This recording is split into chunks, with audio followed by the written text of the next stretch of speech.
Ok, entonces la clase pasada vimos que el hamiltoniano de una partícula que tiene carga eléctrica Q igual a menos C, era igual a 1 entre 2m por P al cuadrado más E por el potencial vectorial.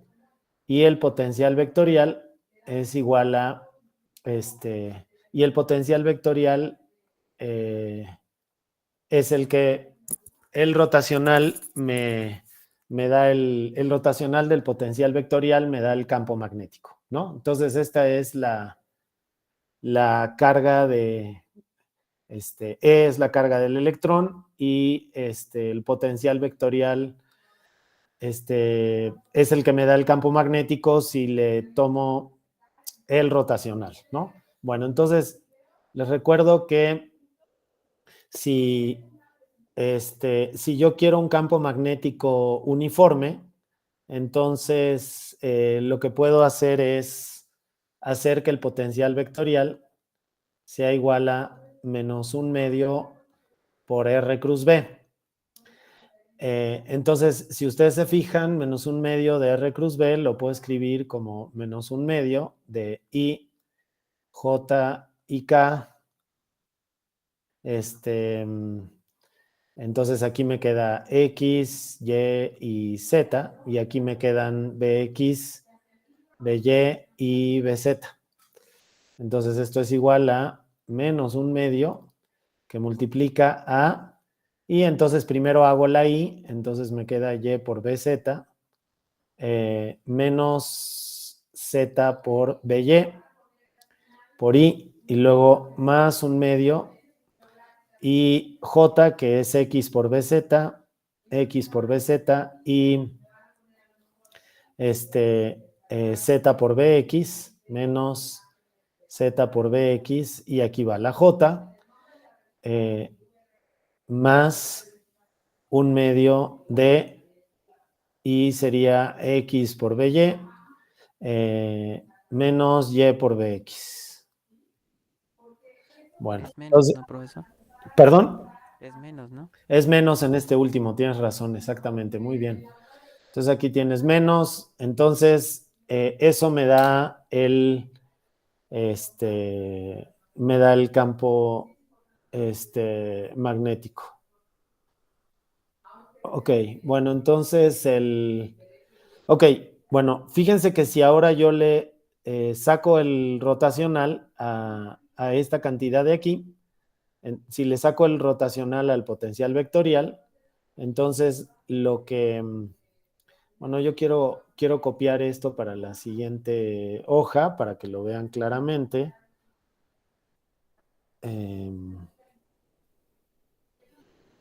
Bueno, y entonces vamos a ver qué es lo que da ese potencial vectorial.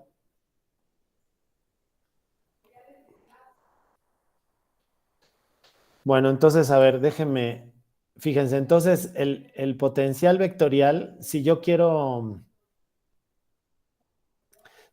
calcular el rotacional de A, si yo calculo el rotacional de A, entonces lo que me queda es I, J y K, y entonces podemos poner un medio, el un medio lo podemos poner aquí, este es negativo, ay, a ver, entonces es parcial con respecto a X, parcial con respecto a Y, parcial con respecto a Z.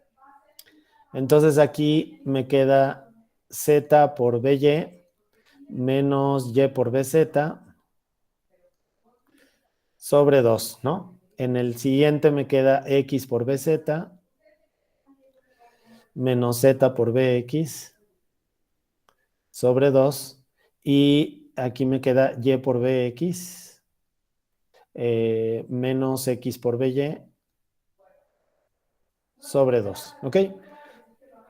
Entonces, si yo hago el rotacional de esta expresión, entonces en la I me queda parcial de Y con respecto, o sea, la derivada con respecto a y de toda esta expresión. Y si se fijan, me da bx sobre 2 menos la derivada con respecto a z de esta cantidad de aquí. Y eso también me da bx sobre 2. En la y, esto me da la parcial con respecto a x de este de aquí, que es menos by sobre 2. Y luego si saco la derivada con respecto a z de este, entonces me da menos by sobre 2 también. Y la k, o sea, cuando saco la z, me da la parcial de x con respecto a esto, que es bz sobre 2, y la parcial de y con respecto a esto, que me da menos bz sobre 2, pero con el menos me da más. Entonces me queda esto de aquí, y si ustedes se fijan bien, esto lo que quiere decir es que me queda y por bx más j por by más k por bz. ¿Ok? O sea que lo que estoy suponiendo es que el campo magnético es igual a... Lo que estoy suponiendo es que o sea, no, de hecho no lo estoy suponiendo, lo que me sale es que el campo magnético uniforme es igual al rotacional de A, que es simplemente igual a Bx por Y más By por J más Bz por K. Bueno, entonces pues ya tenemos eso. O sea que puedo escribir el hamiltoniano de esta cosa, lo puedo escribir como o sea que el hamiltoniano de una partícula cargada lo puedo escribir como 1 entre 2m que multiplica a el momento menos e sobre 2 por r cruz b. ¿Ok? Y eso es lo que me queda al cuadrado, ¿no? Entonces, esta es una partícula cargada en un campo magnético uniforme de magnitud b. Bueno, entonces puedo dividir esta expresión en, en, este, en, varios, en varios términos, ¿ok? Bueno, fíjense que el problema del diamagnetismo es que la,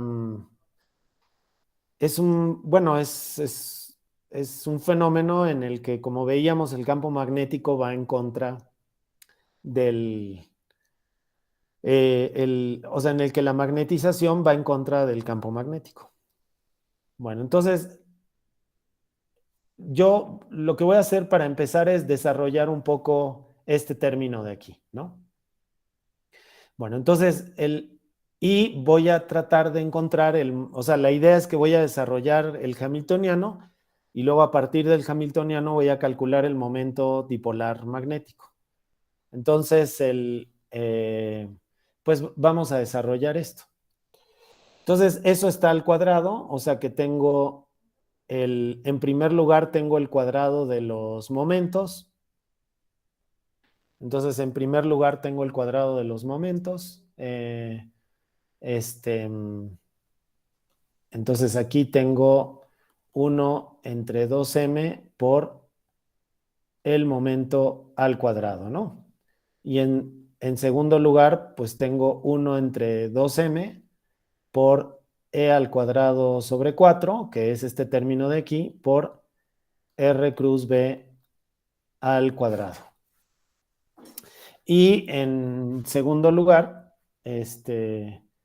tengo más, y aquí vamos a tener que tener un poco de cuidado, más 1 entre 2m por p punto,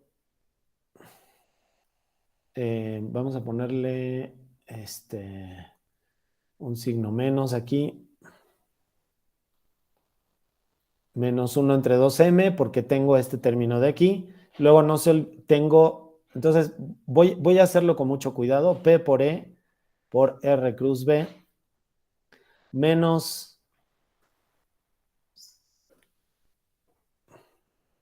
más E sobre 2 por R cruz B punto P. ¿Ok?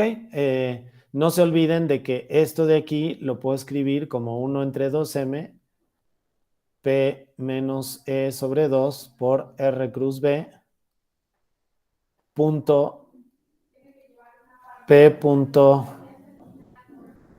menos E sobre 2 por R cruz B, ¿no? Entonces, si multiplico este con este, me da P punto P.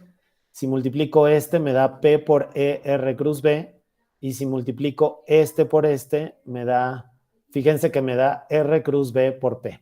¿Ok? Y ahí no hay ningún problema. Y fíjense que aquí fui muy cuidadoso de dejar el momento en el lugar en el que le correspondía. O sea, si lo multiplicaba por la izquierda, pues entonces lo dejaba a la izquierda, y si lo multiplicaba por la derecha, entonces lo dejaba a la derecha, ¿no? Eso es lo que tengo aquí. Entonces tengo uno a la izquierda y el otro a la derecha. Bueno, entonces este término de aquí no tiene ningún chiste. Ese simplemente es la energía cinética, ¿no? Entonces este de aquí es la energía cinética. ¿Ok? Bueno, y ahora vamos a analizar este término que tiene un R cruz B al cuadrado, ¿no? Entonces, este término van a ver que es muy importante. Entonces, este es R cruz B punto R cruz B. Entonces, a ver, quiero analizar ese término utilizando los tensores de Levi-Civita. Entonces, a ver, ¿quién me puede ayudar con el primer R cruz B? ¿Cómo lo escribo? A ver, ¿quién me ayuda? Yo, profe. A ver, venga. Epsilon Ajá. y JK. Y JK, ajá. R. No, O X, ajá. X a J. J, ujú. D, K. BK, muy bien. ¿Y el otro producto cruz? Epsilon, Ujú. K. A ver. Fíjate, K no puede ser porque estaría No, repetido pero tres. Y exactamente. Y L. LM, creo que escuché. Sí, Ajá. XL, XL, B, M. M, ¿no? Es lo que queda. Muy bien. Entonces, lo que te queda aquí es epsilon y JK, epsilon y LM, y entonces aquí tienes XJ, BK, XL, BM. Bueno, y entonces esto te da igual a... Entonces, ¿qué puedo hacer con estos dos epsilons que tengo aquí? Usar la propiedad de delta. Exactamente. Entonces nos queda como delta JL, delta KM menos delta JM, ¿no? Los cruzados, y delta KL, ¿no? Delta KL, y entonces aquí me queda XJ, ay, XJ, BK, XL, BM. Y entonces, fíjense que aquí tengo delta JL. Entonces quiere decir que, por ejemplo, puedo utilizarlo para convertir esta... A ver, vamos a escribirlo con calma para que lo vean bien. Entonces, eh, entonces aquí tengo XJBK, y entonces aquí tengo XL delta JL, y luego tengo BM delta KM. Y en el otro tengo menos delta JM. Entonces, vamos a escribirlo de tal manera que quede bonito. Entonces, de este lado tenemos BM, entonces voy a poner delta JM, lo voy a poner junto con el BM, ¿no? Entonces, estoy simplemente haciendo esto por todo esto y esto por todo esto, nada más que lo estoy escribiendo de manera que se vea bonito, pues, o sea, que quede cada cosa en su lugar. Bueno, y el segundo es delta KL, entonces voy a dejar esta BK aquí y esta XL la voy a dejar con delta KL. Bueno, entonces aquí tengo XJ, BK, XL, delta JL, pues me da XJ. Y BM, delta KM me da BK. Y de este lado me queda menos XJ.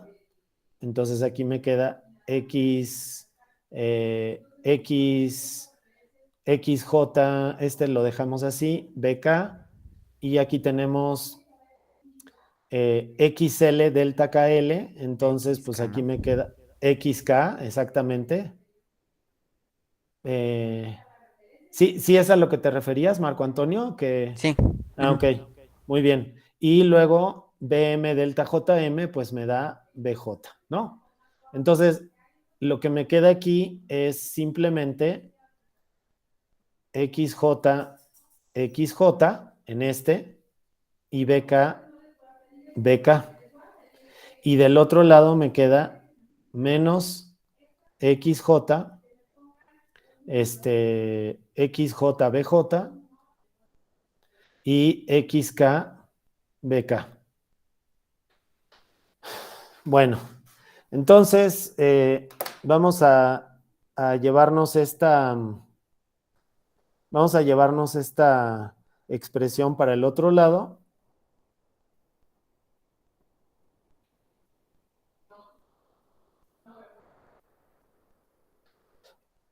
No.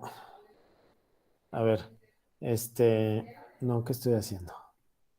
Estoy sacando fotos a cualquier cosa, a ver. Entonces, esta expresión de aquí.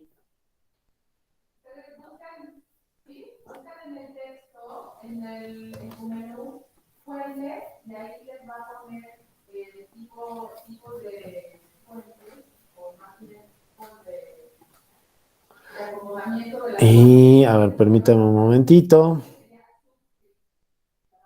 Bueno, entonces,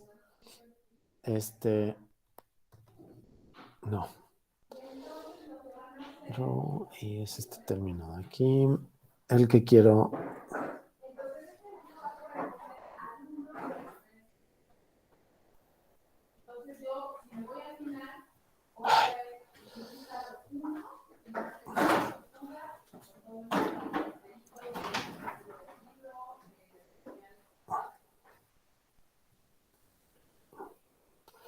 Perdón, estoy cometiendo muchísimos errores aquí. Bueno, entonces este es el término que teníamos hace un momentito y esto es lo que nos daba aquí al final, ¿no? Bueno, entonces, a ver, ¿quién me puede decir ese último término? A ver, este término de aquí, básicamente, ¿qué dice?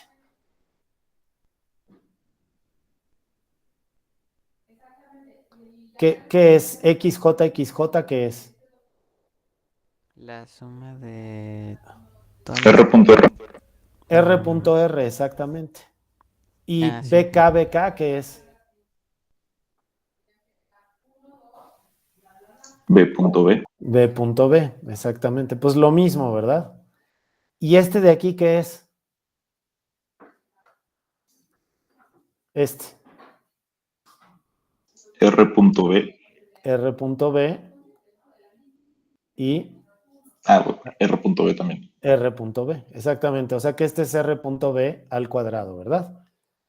Entonces, déjenme nada más borro esto para que lo vean y entonces aquí le ponemos un igual para que se vea que esto es igual a esto. Bueno, entonces, vamos a suponer que el campo magnético está en la dirección Z, ¿ok? Entonces vamos a suponer que B es igual a B por K, o sea que está en la dirección Z. Entonces, fíjense que B.B, pues, o sea, R.R me va a dar en este cálculo de aquí, R.R pues me va a dar X al cuadrado más Y al cuadrado más Z al cuadrado. Nada más que más Z al cuadrado, ¿no? Y B.B pues me va a dar B al cuadrado. ¿Ok? Muy bien. Bueno, nada más que fíjense que si como nada más tengo componente en Z del campo magnético, en lugar de quedarme x cuadrada más y cuadrada más z cuadrada, nada más me va a quedar x cuadrada más y cuadrada. O sea, si lo hacen con cuidadito, como la B nada más está en la dirección Z, entonces aquí nada más les va a quedar x cuadrada y cuadrada más z cuadrada. Aquí les queda beta cuadrada, pero r.b, ¿no? r.b les da z por b. Y si lo tienen al cuadrado, entonces resulta que r.r por b.b les menos r.b al cuadrado, esto les da b cuadrada por x al cuadrado más y al cuadrado más z al cuadrado menos z cuadrada por b cuadrada. Y entonces esto les da b cuadrada por x cuadrada más y cuadrada. ¿Ok? Y entonces ese es el término, ese término es el segundo término que acabamos de ver ahorita. Ahorita se los muestro para que vean de dónde sale ese término.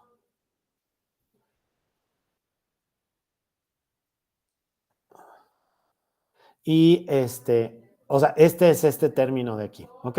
Bueno, ahora, el problema es que el último término que tenemos en esta expresión, que es este de aquí, pues en principio, pues simplemente me da el doble de P punto R cruz B, ¿no? O sea, parecería como estas dos cosas de aquí, digamos, las podría ver como P punto R cruz B, así nada más como 2 veces P punto R cruz B. Pero resulta que puedo escribir esa expresión un poquito mejor. Entonces, para escribir esta expresión, vamos a hacer lo siguiente. Vamos a escribirla toda y vamos a ver qué me da esa expresión de ahí cuando la escribo completita.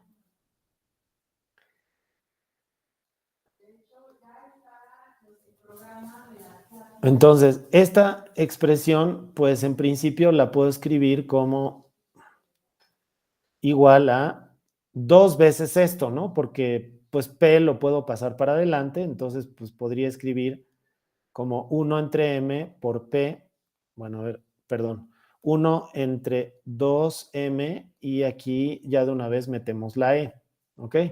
E entre 2M por P punto R cruz B. Bueno, entonces esta cosa de aquí yo la puedo escribir en lenguaje tensorial de la siguiente manera. Lo puedo escribir como PI por, a ver, ustedes ayúdenme. PI, que es este de aquí, y aquí seguiría una épsilon, ¿no? Entonces, a ver, épsilon, ¿qué sigue aquí? A ver, ¿quién me dice? IJK. IJK, ajá. Y luego, ¿qué más? XY y X, BK. A ver, X, J. J, ¿no? Y BK, exactamente. Entonces, esto de aquí me da E entre 2M por epsilon y JK por PI XJ BK. ¿Ok? Bueno, entonces, fíjense que este término de aquí está relacionado con el momento angular, porque vamos a mandar a la I hasta, vamos a hacer 2 transformaciones cíclicas. Entonces, esta epsilon de aquí en primer lugar me va a quedar como JKI y ustedes ya saben que esa es una transformación par de la epsilon. Entonces, lo que me queda es, bueno, este por ahora vamos a dejarlo igual y vamos a hacer otra transformación cíclica de este término, y lo que me queda aquí es E entre 2m por epsilon K y J, ¿no? Porque la J la pasé para el final y la K la dejo hasta adelante, entonces me queda K y J y esto lo voy a escribir en el siguiente orden. BK lo voy a poner primero, PI lo voy a poner después y XJ lo voy a poner al final. Y luego, le voy a poner fíjense que esto lo puedo escribir entonces como E entre 2M, que es E entre 2M, por B punto, porque B es el primer término, y luego tengo un producto cruz entre PI y XJ. O sea que puedo hacer como P cruz R de este lado. Y luego puedo invertir este producto cruz y lo que me queda es menos C entre 2M por B punto R cruz P. ¿Ok? Entonces me queda de esta manera. Bueno, a ver, ¿quién me puede decir qué es R cruz P? ¿Qué es R cruz P? El momento angular. El momento angular, exactamente. Entonces, R cruz P es el momento angular. Entonces, aquí tienen E entre 2M menos E entre 2M por B punto L, ¿no? Porque L es igual al momento angular. ¿Ok? L es igual a R cruz P. Bueno, entonces ya puedo juntar todos estos términos. Entonces aquí ponemos ya que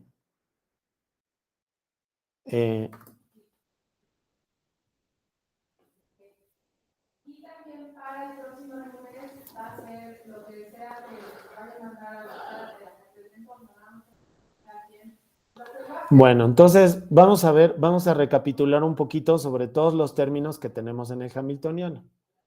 Entonces, en primer lugar, teníamos la energía cinética, que era H igual a P al cuadrado entre 2M. ¿Ok? Ese es mi primer término. Luego teníamos el segundo término, que es 1 entre 2M por E al cuadrado sobre 4, ¿no? Entonces, o sea que tenemos E al cuadrado entre 8M, entonces vamos a poner ese E al cuadrado entre 8M más E al cuadrado entre 8M, y ese E al cuadrado entre 8M es le tenemos que multiplicar por R cruz B por R cruz B, ¿no? Que es este término de aquí, es R cruz B al cuadrado. Entonces, R cruz B por R cruz B al cuadrado, pues acuérdense que era B cuadrada por X cuadrada más Y cuadrada. Entonces, lo que tenemos aquí es, tenemos entonces que esto es B cuadrada por X cuadrada más Y cuadrada, ¿no? Ese es mi segundo término.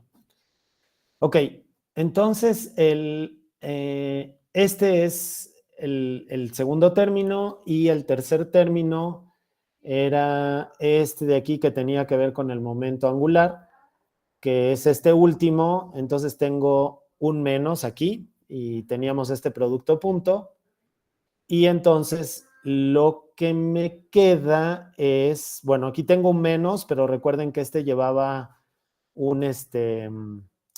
llevaba un menos hasta adelante, entonces me queda positivo, ¿no? Entonces me queda E entre 2M por B punto L. Entonces me queda más E entre 2M más E entre 2M por B punto L. ¿Ok? Bueno, y ese es el momento angular. A ver, entonces déjenme checar nada más que no la regué en nada. Entonces, este es positivo, ese es positivo también.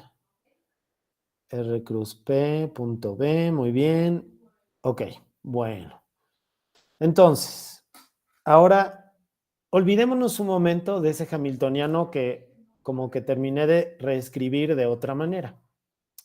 Y vamos a pensar en la energía que tiene una partícula cuando tiene un momento magnético y está presente en un campo magnético. Entonces, en ese caso, la energía, a ver, ¿quién me puede decir cuál era la energía de una partícula que tiene momento magnético y que se encuentra en un campo magnético? ¿A qué era igual esa energía? Menos E punto M. Menos m punto b, muy bien. Ah, sí. Menos m punto b. Bueno, se entendió la idea, pues es menos m punto b, ¿no? Bueno, entonces, ahora déjenme, pues esta es una energía y acuérdense que el hamiltoniano era la energía. Entonces déjenme llamarlo a esto hamiltoniano. Déjenme llamarlo H0 menos m punto b. Entonces, fíjense que yo aquí tengo, vamos a suponer que el campo magnético está en Z, entonces igual que en el hamiltoniano anterior, vamos a suponer que B está en Z. Entonces, la parcial, entonces en este caso, H0 es igual a menos mz por B, ¿verdad? Si el campo magnético está en Z. Entonces, el momento magnético en Z es igual a menos la parcial de H0 con respecto a B. Porque si derivo con respecto a B, entonces esto me da menos mz y esto es igual a más mz. O sea que me sale el campo, o sea, yo puedo encontrar el campo magnético, derivando con respecto al campo magnético, puedo encontrar el momento dipolar. Y de hecho, fíjense que si ustedes quieren, también esto lo pueden escribir de la siguiente manera. Si el campo magnético estuviera en una dirección completamente arbitraria, entonces el momento magnético lo pueden escribir como menos el gradiente, pero el gradiente B del hamiltoniano S0, donde el gradiente B lo que quiere decir es que esto es I parcial con respecto a Bx más J parcial con respecto a By más K parcial con respecto a Bz de H0, que en este caso sería H0 tendría un signo negativo y sería menos mx por bx menos my por by menos mz por bz. Y entonces esto obviamente lo que me daría es I por mx más I más j por my más k por mz, ¿no? Obviamente. Ok, bueno, entonces, o sea, lo que quiere decir esto es que el momento magnético de una partícula, yo lo puedo sacar derivando con respecto al campo magnético y cambiando el signo. Entonces, a este hamiltoniano de aquí le puedo hacer exactamente lo mismo. Quiere decir que a ese hamiltoniano de ahí le puedo hacer exactamente lo mismo. Bueno, entonces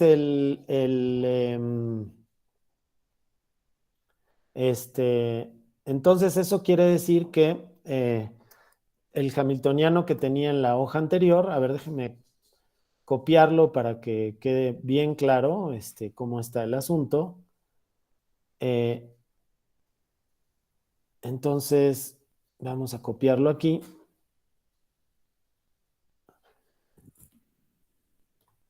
Y ese es el hamiltoniano, o sea que si yo quiero sacar el momento magnético de esta partícula cargada que está en un campo magnético, lo único que tengo que hacer es derivar con respecto al campo magnético y cambiar el signo. Entonces, m lo puedo calcular como menos la parcial de h con respecto a b. Y si hago eso, déjenme concentrarme primero en este término de aquí. Entonces, fíjense, acuérdense que en este cálculo b estaba en la dirección z, entonces este término de aquí lo puedo escribir como b por lz. Entonces, lo que me queda es menos e entre 2m por lz. Bueno, a ver, ¿a alguien se le hace familiar este primer término que corresponde a este término de aquí? A ver, ¿qué es esto? ¿Qué es esto de aquí?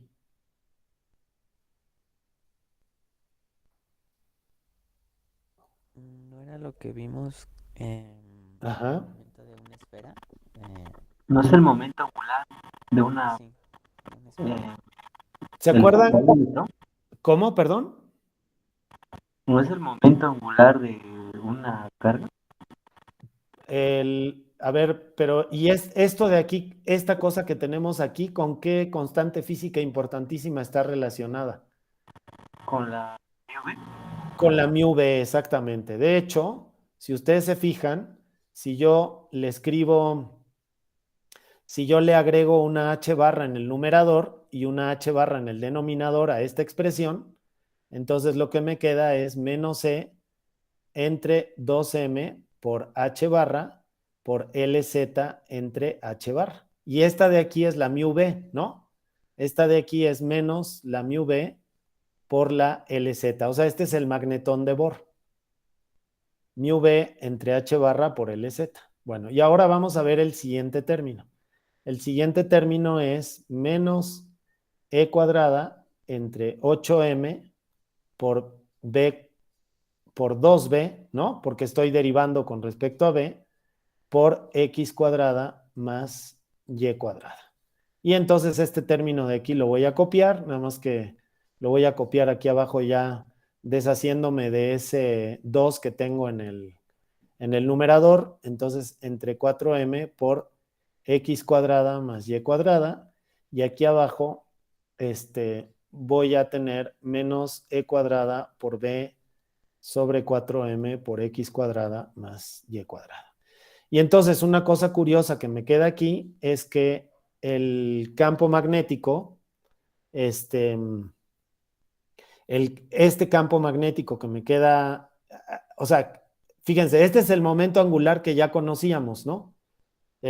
O sea, ese es el término del momento magnético que dependía del momento angular. Si ustedes recuerdan de clases pasadas, o sea, lo que nos tenemos que acordar con este término de aquí, entonces miren, se los redondeo, este término de aquí estaba relacionado, ¿se acuerdan que yo les había dicho, siempre nos va a dar eso? O sea, hagamos lo que hagamos, nos va a dar eso. Y el momento magnético siempre nos daba menos g mu b sobre h barra por lz. Bueno, en este caso no nos salió la g, porque acuérdense que la g sale de consideraciones relativistas y cuánticas, y como aquí no estoy haciendo nada de eso, pues entonces no me sale la g. Pero este es el momento magnético que ya conocíamos. Entonces, este de aquí es el momento magnético que ya de por sí tiene el electrón por estar en un orbital. Entonces, imagínense que tuvieran un electrón en un átomo, pues entonces este sería el momento magnético de ese electrón por el hecho de tener por estar en un cierto orbital del átomo. Bueno, y este término de aquí es un término adicional que yo no conocía y que lo voy a escribir como menos e cuadrada por b entre 4m por x al cuadrado más y al cuadrado. Entonces, fíjense que tengo un término adicional que depende del campo magnético.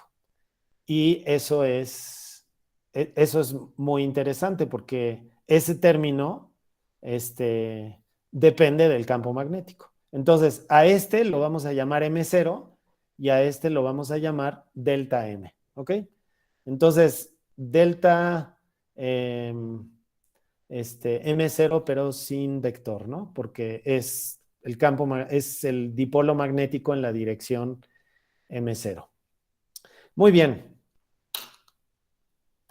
Bueno, ahora quiero que se fijen en lo siguiente. Yo a este hamiltoniano de aquí, a este hamiltoniano que tengo hasta aquí arriba, le podría agregar, por ejemplo, el potencial de le podría agregar, por ejemplo, este potencial. A ver si ustedes me pueden decir de qué es este potencial.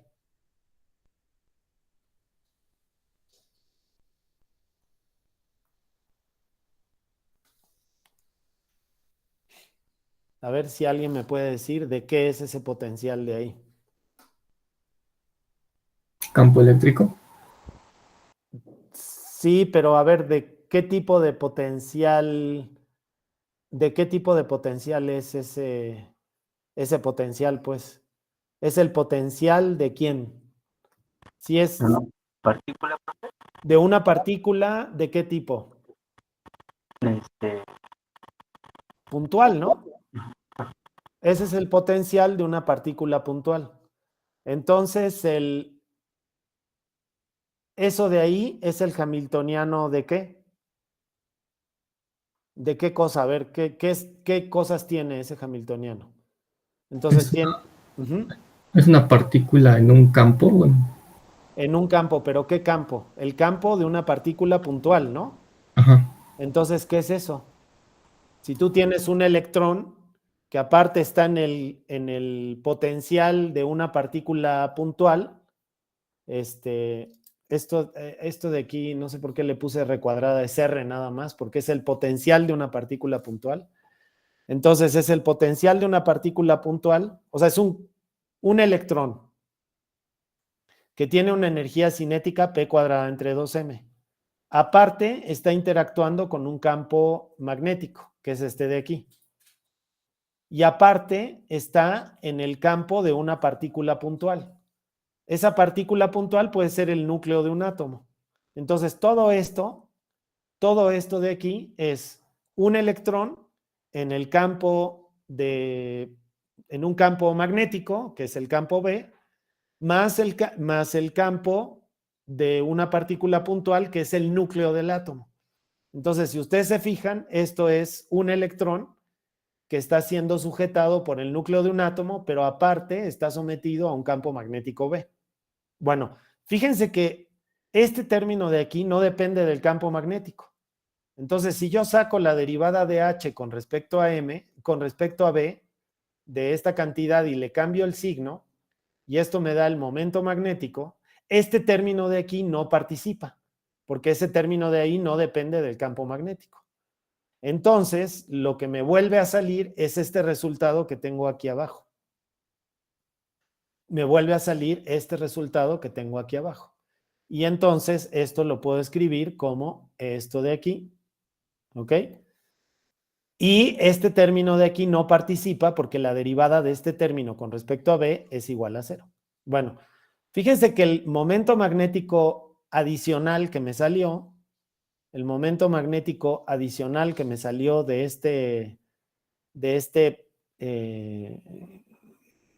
esta cosa, es igual a menos C al cuadrado por B sobre 4M por X al cuadrado más Y al cuadrado. ¿Ok? Bueno, eso es solamente lo de un electrón. Pero en un átomo, en principio, puede haber N electrones, ¿no? Y,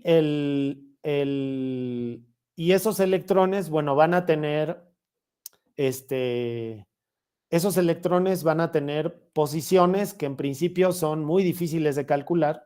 Acuérdense que los electrones están regidos por la mecánica cuántica, entonces en realidad es imposible saber dónde van a estar esos electrones, pero lo que sí se puede saber es cuál es su posición promedio.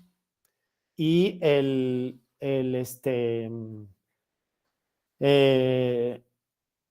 entonces, esta cantidad, o sea, no solo tengo un electrón, sino que tengo varios electrones.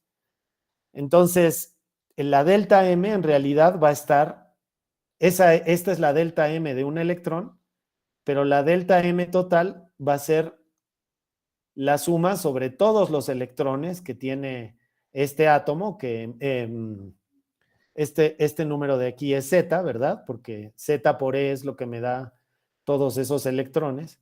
Y entonces tengo un menos E cuadrada por B sobre 4M por, y digamos que es XY, es la posición del iésimo electrón, más YI, que es la posición del Y del iésimo electrón. Bueno, y aparte de esto, fíjense que tengo que calcular el promedio de estas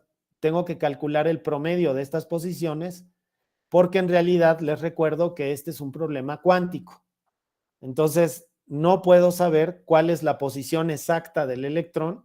Si conozco el momento angular, no puedo conocer cuál es la posición exacta si conozco el momento lineal, por ejemplo, y si calculo dos cosas al mismo tiempo. Bueno, entonces lo que me queda es esta cantidad de aquí y tengo menos e cuadrada sobre 4m por b. O sea, estas cantidades de aquí no dependen de esta sumatoria. Y aquí me queda xy cuadrada más y cuadrada, así. ¿Ok? Entonces, este es el cambio del momento magnético. Bueno, o sea, este es el momento magnético original, que es el que ya conocíamos, y este es el cambio del momento magnético. Bueno, entonces, como 4.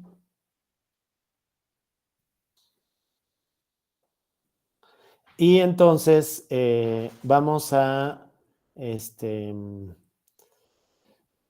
pues ya prácticamente estamos por ver por qué esto es diamagnetismo, ¿no? Entonces, a ver, no, esto, y digo, aunque desperdiciemos mucho espacio, vamos a llevarnos esto a la siguiente hoja para que se vea claro, ¿no? Bueno, entonces, acuérdense de que este promedio tiene que ver con el hecho de que la naturaleza de los electrones a esa escala pues es cuántica y entonces no puedo conocer sus tamaños de verdad, lo que puedo conocer son los promedios, ¿no? No puedo conocer pues la posición, sino que puedo conocer pues promedios de las cosas, ¿no? Bueno, entonces tengo esta cosa aquí. Bueno, el promedio de xy al cuadrado más y al cuadrado pues es lo mismo que el promedio de xy al cuadrado más el promedio de y al cuadrado.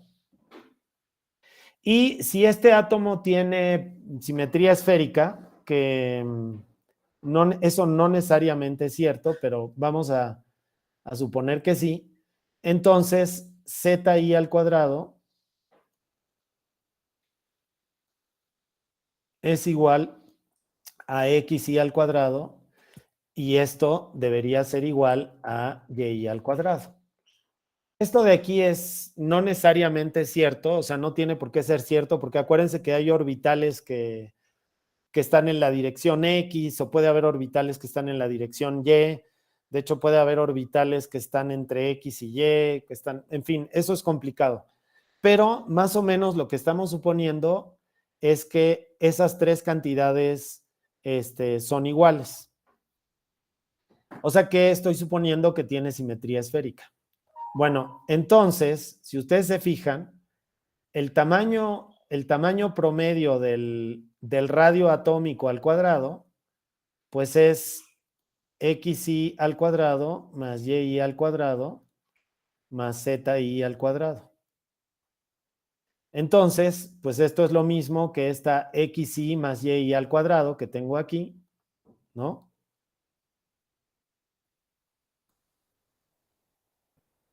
Más una zi al cuadrado. ¿No? Porque pues simplemente lo que hice fue reagruparlos de manera diferente, ¿no? Eso es lo único que hice. Pero, pues esta zi al cuadrado la puedo escribir también como zi al cuadrado es igual a xy al cuadrado y eso es igual a y al cuadrado, pues entonces esta zi al cuadrado la puedo escribir como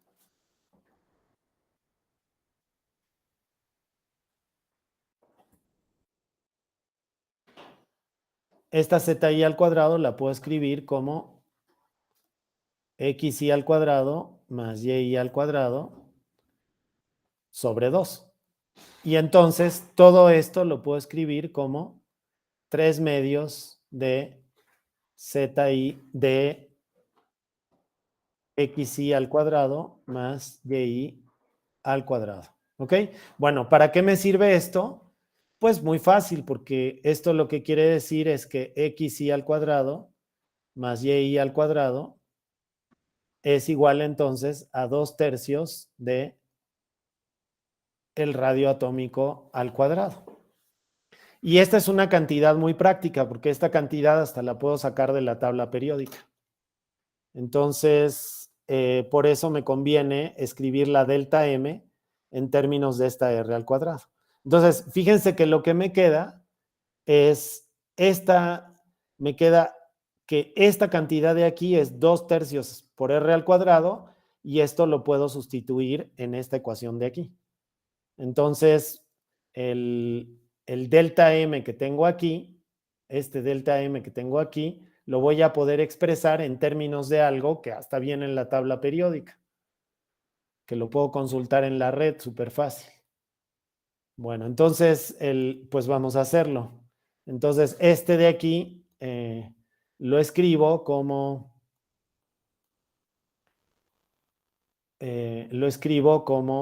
igual a menos E al cuadrado sobre 4M por B,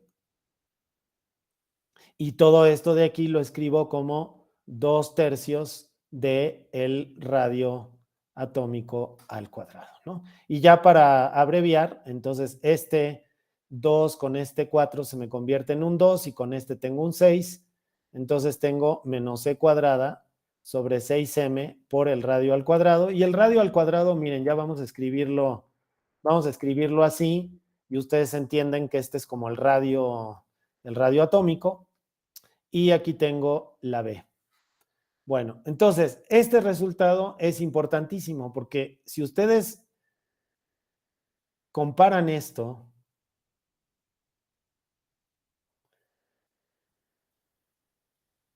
con esto,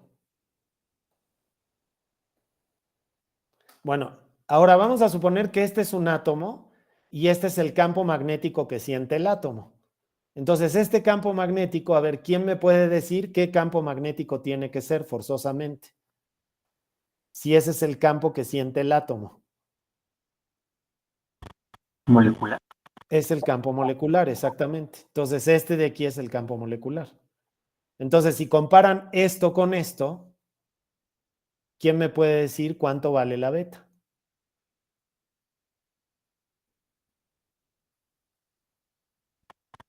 El cuadrado. Menos C cuadrada Ajá. R0 cuadrado sobre 6M. Sobre 6M, exactamente. Bueno, y este resultado de aquí es importantísimo, porque si se fijan, esta es la susceptibilidad magnética de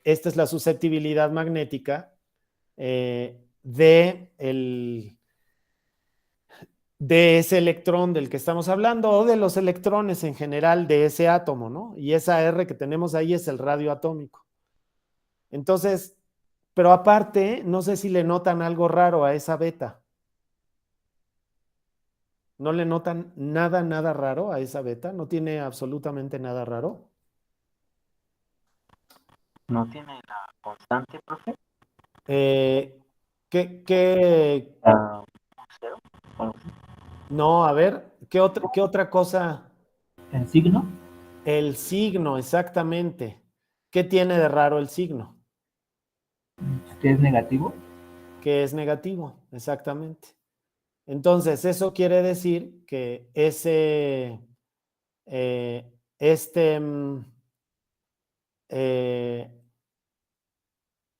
quiere decir que, ¿qué quiere decir? A ver, díganmelo ustedes. ¿Qué quiere decir que ese signo me haya salido negativo? Que si pongo el campo magnético en una dirección, la magnetización, ¿en qué dirección me va a salir? ¿Opuesta? En la dirección opuesta. Entonces, como ese signo es negativo, la magnetización me va a salir en la dirección opuesta, ¿no? Y como la magnetización me va a salir en la dirección opuesta, entonces eso quiere decir que ese fenómeno es diamagnetismo. Al revés que el paramagnetismo que veíamos en la clase pasada, ¿no? En la clase pasada, déjenme mostrarles la diferencia que teníamos en la clase pasada que hablábamos del paramagnetismo. En el caso de la clase pasada, la beta nos había salido positiva, mientras que en esta clase la beta de ese término adicional no salió negativa. Ahora, fíjense que ustedes aquí me podrían rebatir y me podrían decir, bueno, sí, ese de ahí tiene signo negativo, pero lo que pasa es que hace un ratito yo, me había salido una M, ¿no? O sea, hace un ratito me había salido esta M de aquí. Fíjense que cuando calculé la M, me había salido esta M de aquí.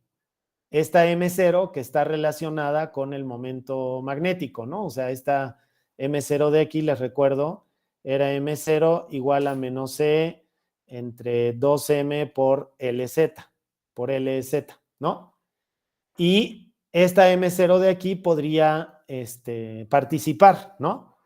Pero ahora imagínense que el átomo del que estoy hablando tiene su última capa llena, ¿no? Y que o sea, que como tiene la última capa llena, el momento angular de ese átomo, el momento angular total de ese átomo, ¿cuánto es? Si tiene la última capa llena. Cero. Cero, ¿verdad? Y no es el único caso y ni siquiera, si tuviera la capa llena, incluso puede haber otros casos en donde, por ejemplo, ¿se acuerdan ustedes que cuando según las reglas de Hund, la última capa estaba menos que medio llena, entonces ustedes tenían que calcular el momento angular total como a ver, ahorita se los escribo aquí, JT como LTZ menos STZ. Bueno, puede ocurrir que sea igual a este otro, y en ese caso esto es cero. Entonces, este momento angular en ese tipo de casos es igual a cero. Entonces, el único término que persiste en ese tipo de casos es este último que acabamos de calcular hoy. Y tiene signo negativo. O sea, que quiere decir que los electrones, en ese caso, en lugar de producir un momento magnético en la misma dirección que el campo magnético, lo producen en la dirección contraria. Y entonces eso da lugar el fenómeno de diamagnetismo. ¿Ok? Bueno, el fenómeno de diamagnetismo no es privativo de los electrones que están sujetos o sea, no es privativo de los electrones que están sujetos a un átomo, sino que, por ejemplo, los electrones libres de un metal pueden producir también diamagnetismo.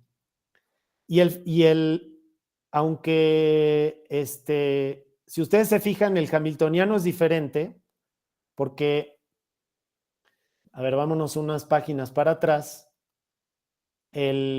Imagínense que ustedes tienen un montón de electrones en un material, por ejemplo, en cobre, ¿no? El cobre es un muy buen ejemplo de este tipo de fenómenos. Entonces, tengo un montón de electrones libres en el cobre. De hecho, por cada átomo de cobre que tengo en el material, tengo un electrón libre, ¿no? Entonces, imagínense, son 6.23 por 10, 6.20 y algo por 10 a la 23 electrones libres en un solo mol de cobre.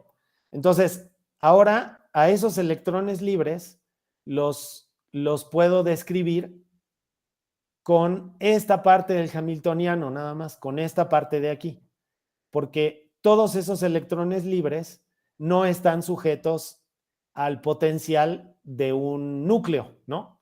O al potencial de un átomo que lo sujeta, sino que andan volando por ahí en el metal, por todos los rollos estos de las bandas de conducción y la banda de valencia y etcétera, etcétera. Esos electrones andan libres en el material. Si ustedes se fijan, si yo me olvido de este término de aquí, todo lo que hice después sigue siendo válido, porque como ya habíamos comentado, la derivada con respecto a B de este término es igual a cero. Entonces eso, de todos modos, me da lugar al diamagnetismo. Bueno, en el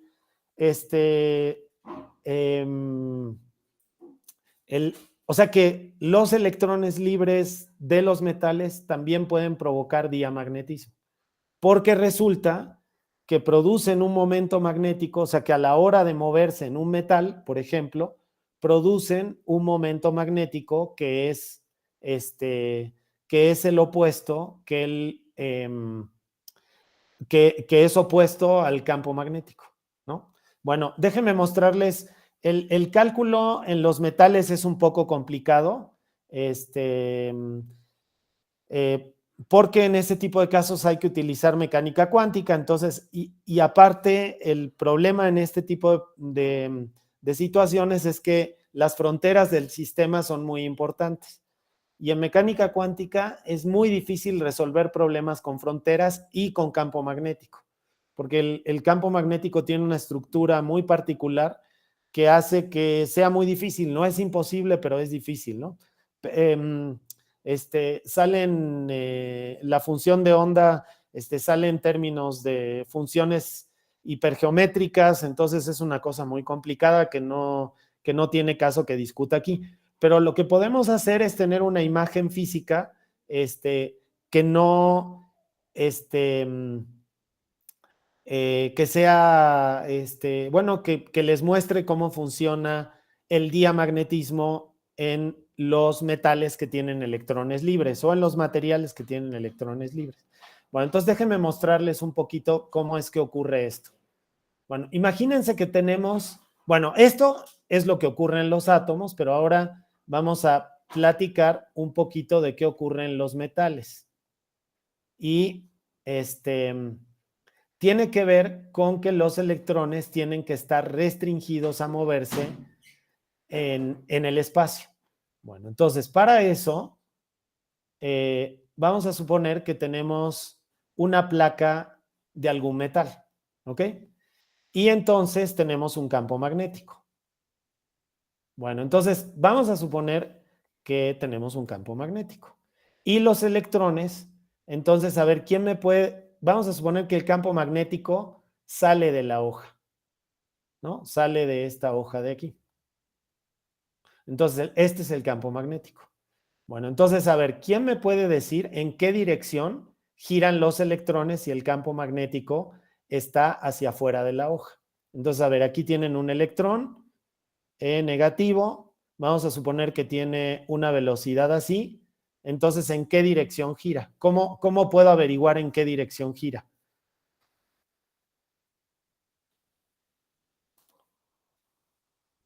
Con regla de la mano derecha. Con regla de la mano derecha. A ver, ¿en qué fuerza estás pensando si dices lo de la regla de la mano derecha? En la fuerza de Lorentz. En la fuerza de Lorentz, exactamente. Entonces, si este electrón va en esta dirección, volando, la fuerza de Lorentz que experimenta este electrón, ¿hacia dónde va? A ver. Perpendicular a B y a B minúscula. Exactamente. Entonces, si el campo magnético sale de la hoja, ustedes usan la regla de la mano derecha y hacen B cruz B, y entonces B cruz B le sale en esta dirección. Pero la carga del electrón es negativa, ¿verdad? O sea, la carga del electrón es negativa, entonces la fuerza de Lorentz sale en esta dirección, porque la fuerza de Lorentz para los electrones es menos E por B cruz B. Entonces, este signo de aquí hace que esto vaya en esta dirección. O sea, que el electrón va a girar en esta dirección. O sea, los electrones que están en el bulto del material giran en esa dirección. Bueno, los electrones tienen carga negativa, ¿verdad? Entonces, esta es la velocidad de los electrones que están girando. Pero los electrones tienen carga negativa. Entonces, la corriente eléctrica que ustedes están viendo va en esta dirección. O sea que el momento magnético de ese electrón, ¿hacia dónde va? A ver, acuérdense que el momento magnético era la corriente por el área, por un vector unitario en la dirección perpendicular a la superficie de giro. Entonces, a ver, de aquí sale que si el campo magnético está hacia afuera, los electrones, entonces, B cruz B va hacia la derecha y la fuerza de Lorentz va hacia la izquierda. Entonces, el giro es en esta dirección, ¿no? El giro de los electrones. Fíjense que pongan la velocidad en cualquier dirección y van a ver que es en contra de las manecillas del reloj. Por ejemplo, pongan la velocidad así. Entonces hacen B cruz B y la fuerza les sale hacia abajo. Bueno, B cruz B les sale en esta dirección, entonces la fuerza de Lorentz les sale hacia adentro. Entonces no importa que la velocidad vaya para allá, el giro siempre le sale en contra de las manecillas del reloj. Entonces aquí le sale a favor de las manecillas del reloj, ¿no? Entonces el momento magnético, ¿en qué dirección me queda? Menos K. Menos K, exactamente, me queda hacia adentro de la hoja. Muy bien, bueno, pero ahora fíjense lo que ocurre en las fronteras. Los electrones, ustedes, o sea, acabamos de decir que están girando en dirección contraria a las manecillas del reloj, ¿no? Entonces, vamos a suponer que un electrón parte de esta pared. Entonces, hace así y luego choca contra la pared. Entonces, al final, vuelve a hacer esto y luego vuelve a hacer esto y luego vuelve a hacer esto, esto, así. Y entonces, al final, se está moviendo en esta dirección. Si se fijan, efectivamente, estos electrones se están moviendo en la pared, pero se están moviendo en la dirección contraria. Entonces, esos estados de los electrones que están en la superficie están girando en la dirección contraria. Entonces, en los metales, el momento dipolar magnético de los electrones de bulto está en la dirección que uno esperaría. Pero los electrones que están en los estados de superficie del material, o sea, que son estos estados que están aquí en el borde del material, esos electrones giran en la dirección contraria. Y esos de ahí son los que producen los estados diamagnéticos de los conductores eléctricos, ¿no? Como los metales y todo eso. Entonces, el diamagnetismo aparece por esos dos motivos.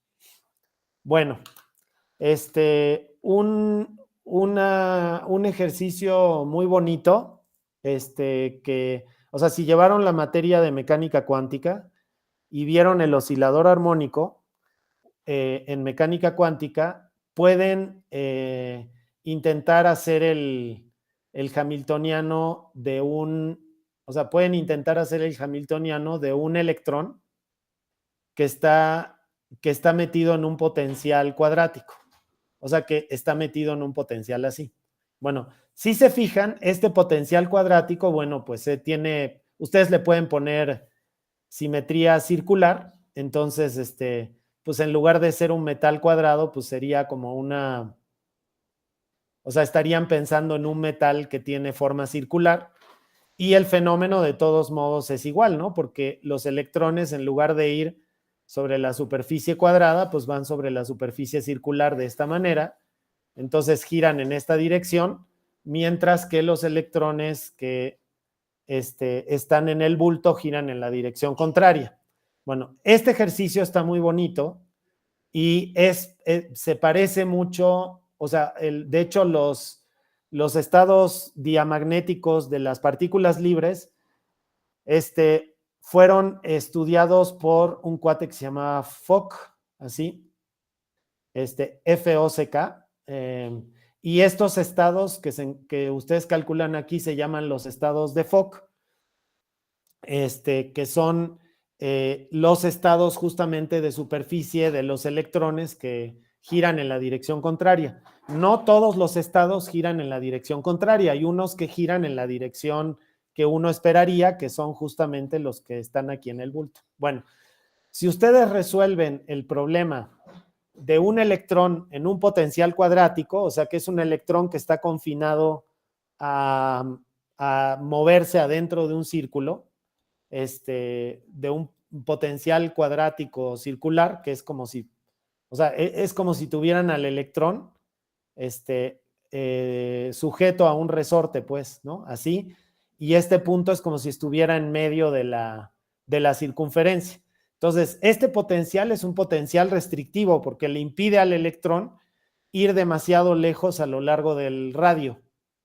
Entonces, eso da lugar a justamente este tipo de estados de superficie. Algunos estados giran en una dirección y otros estados giran en otra dirección. Bueno, entonces, si a alguno de ustedes le interesa leer sobre esto, les puedo pasar un artículo en donde pueden leer sobre eso. Es un tema muy interesante y aparte el problema de mecánica cuántica se puede resolver con operadores de manera muy elegante. Entonces, si ya llevaron mecánica cuántica y les interesa, pues me avisan y les paso ese artículo, ¿no? Que está muy padre. Bueno, pues ahí vamos a dejar la